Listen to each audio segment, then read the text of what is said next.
Hey guys, I've not done a motorhoming Q&A for a while, so I'm going to take the opportunity to answer some of your questions. I'll get through as many as I can in the next few minutes. If you're new here, hi, my name is Kat. I run the motorhoming and van life website Wandering Bird, and I share tips for motorhoming and van life around the UK and Europe.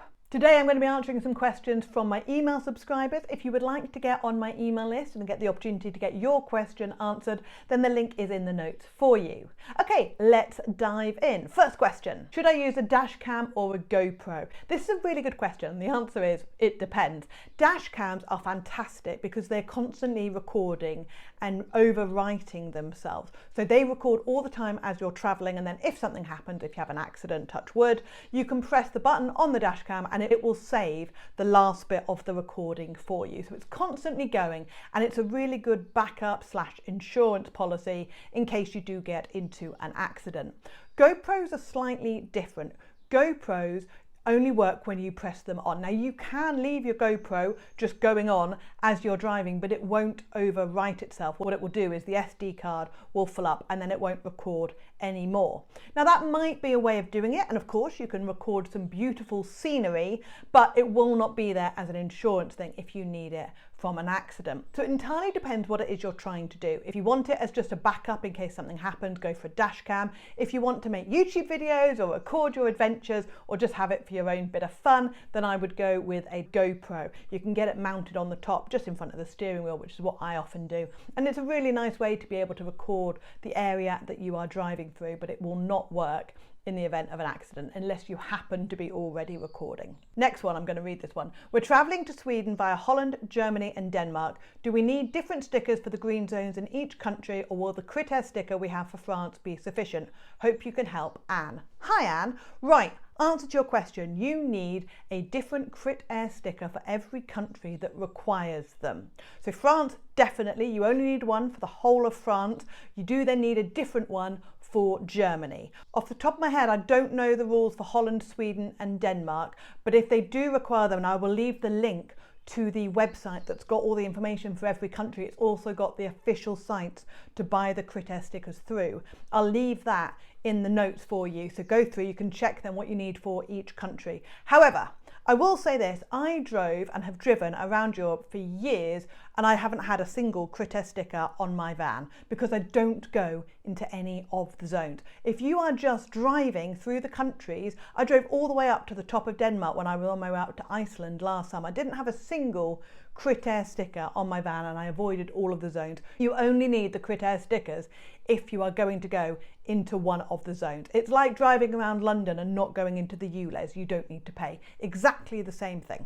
Kat, where do you empty your waste and get fresh water when you are wild parking? Great question. I'm really glad you asked, and I'm trying to be responsible with your wild parking. Now I do this in a couple of different ways depending on where I am. If I'm in the UK, I admit wild parking over here is getting harder and harder, but if I am trying to do that, what I will do is I will book into a campsite for a night every 3 or 4 nights. It gives me an opportunity to empty out my toilet, empty out all of my waste, fill up with fresh water and then go on my merry way the next day. Now there are places in the UK that have got filling stations. So Ireland had a couple of them, and I believe there are a couple around the UK as well. And these are literally just independent stations where you can pull up with your van, you can pay then a couple of pounds, empty out your waste, fill up with fresh water and go on again. So they are there in the UK, but they are not anywhere near as numerous as they are in Europe. So in Europe, lots of the big motorway stations, I would never stay there for the night, but they do have motorhoming service points. So you need a couple of euro coins,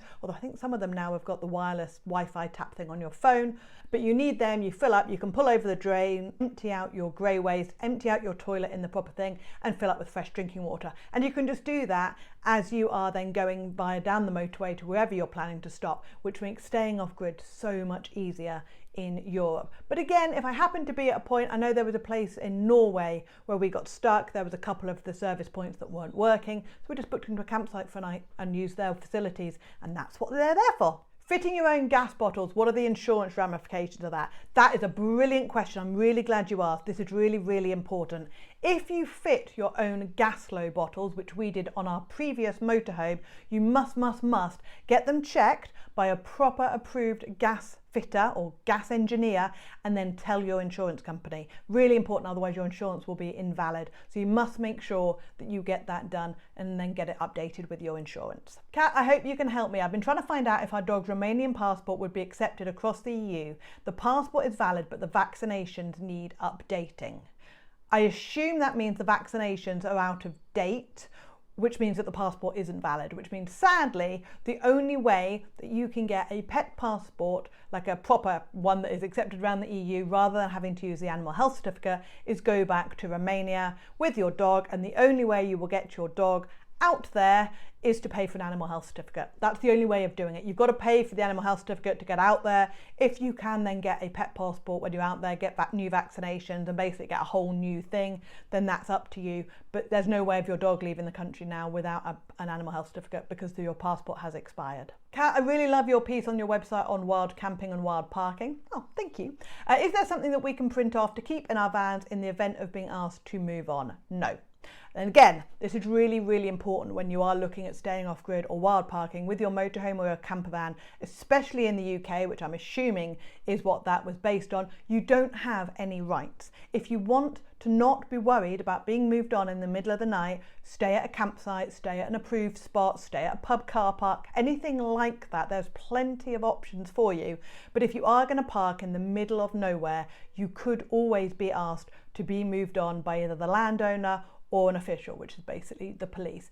You are not breaking the law wild parking if you move on when you are asked to do so. It's breaking the law when you do not move on. So no, there's nothing that you can print off. That's the risk you take for staying somewhere that is an unofficial spot rather than staying somewhere like a campsite. Kat, I'm really confused. What items can we take to France legally? We want to take tins of baked beans, yes. Tins of spaghetti, yes. Tea, yes. Coffee, yes. Coffee whitener, yes. Alcohol, yes. Creme de cassis, why would you take that to France with you? Buy it there. But anyway, yes. Baileys, yes. Pimm's, yes. Good, you can take all of those things. Basically, you cannot take any products that are derived of meat or dairy. And I know Baileys has got a dairy product. If you are worried about that, the worst thing that they're going to do if they have to go through your motorhome and see a bottle of Baileys is throw it away. If you're worried about doing that, buy Baileys over there. They have plenty of Baileys over there. It's absolutely fine. Don't forget, of course, that now we have left the EU, we have got limits on how much alcohol and cigarettes, if that's your thing, you can bring back into the UK with you. All of that's on the UK Gov website. You can find out those limits there. But otherwise, you can take all of that stuff. Not a problem at all. Kat, if you're travelling through Europe and you know you're going to be there for longer than the 90 days within 180 rule, is it straightforward to extend the visa, and can you do this in just one country or multiple? Who do we need to apply for this visa for? No, you can't extend it. It's the law. We voted to leave the EU, some of us. No, you can't extend it. I should really cut that out, shouldn't I? Never mind. No, you can't. You can't. You can get extensions for things like if you're writing a book. I know Mr. Martin Dorey did that. When he was writing his book about Spain, he applied. It cost him several £1,000s, took several months to get through, and you have to do it from the UK. You can't do it whilst you're out travelling. So no, you now need to arrange your trips to be within the 90 and 180 days within the Schengen zone. And then if you are going to go above that, you either need to leave the Schengen zone, come back to the UK, go to one of the other countries that aren't in it, or you need to have applied for a longer visa and paid for a longer visa before you set off on your trip. Security. Should my van blinds be kept closed, and should you put a sticker on your van stating alarm, tracker, immobiliser, CCTV, etc.?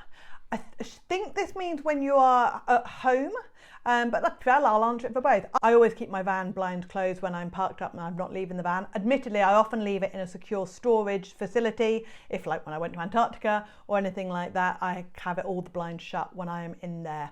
I do have stickers on my windows saying alarm because it is, saying a tracker because it does, and also I do have cameras going inside the vehicle as well. There's no harm putting these stickers on there. Not sure why you wouldn't. And again, I do the exact same thing when I'm traveling at night. I'll shut up all my blinds as well, and the stickers are all on there. I'm running out of time. I've already run over time, but never mind. One more question is, oh, this is an easy one. Where are you going on your next trip? I'm going to the Outer Hebrides. I don't quite know when this video is going to go off yet, but sometime in the next few weeks, certainly May time, I'm going to be out in the Outer Hebrides. I will be posting stories on my Instagram and my Facebook, and perhaps a couple of shorts on YouTube. So if you're not already subscribed, feel free to hit that subscribe and click the little bell, because the YouTube algorithm has changed. And if you don't have that little bell on the subscribe button click, you won't get notified about any new videos or things that are coming out. So if you do want to follow along with my trip, by all means do that. I'm also heading up to Norway and Sweden and Finland later on in this year, but I will share more about that with you in coming videos. I hope you're safe and well, and I hope you found those questions useful, and I'll see you very soon. Take care. Bye.